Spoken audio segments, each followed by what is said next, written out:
اور یہ اکابرین کے معمول میں رہا ہے، ان کے تجربات میں رہا ہے۔ میں حصول برکت کے لیے آپ کو بتا دیتا ہوں کہ جس کی آنکھوں کی بینائی کم ہو یا اس کی بینائی یعنی آہستہ آہستہ کم ہوتی چلی جا رہی ہے یا صحیح بھی ہے، اسے بھی عمل کر لینا چاہیے، تو وہ آیت الکرسی کو مخصوص انداز میں پڑھے تو اگر بینائی کم ہوگی تو انشاءاللہ اوپر آ جائے گی، اگر آہستہ آہستہ کم ہو رہی ہے تو رک جائے گی، اور جس کی صحیح بینائی ہے انشاءاللہ وہ ایک مقام پر استقامت پذیر رہے گی، کبھی گرے گی نہیں۔ اس کا طریقہ یہ ہے کہ آپ جب فرض نماز ادا کر لیں تو ایک مرتبہ آیت الکرسی پڑھیں۔ جب آپ یہاں پہنچیں کہ وَلَا يَؤُودُهُ حِفْظُهُمَا، تو اپنے دونوں ہاتھوں کی 10 انگلیوں کو اس طرح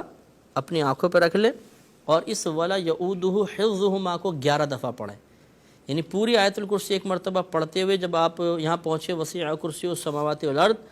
یہاں تک تو پوری آیت الکرسی آئے گی، اور پھر وَلَا يَؤُودُهُ حِفْظُهُمَا وَلَا يَؤُودُهُ حِفْظُهُمَا وَلَا يَؤُودُهُ حِفْظُهُمَا، اس طرح 11 مرتبہ پڑھیں۔ جب آپ 11ویں دفعہ پڑھ چکے ہیں تو پھر اپنے انگلیاں ہٹا لیں اور اس پہ دم کر کے وَهُوَ الْعَلِيُّ الْعَظِيمُ کہیں، اور پھر اس کے بعد آنکھوں پر مل لیں، تو انشاءاللہ عز و جل کچھ عرصے بھی اگر آپ نے ایسا کیا تو آپ اپنی آنکھوں میں بہتری محسوس کریں گے۔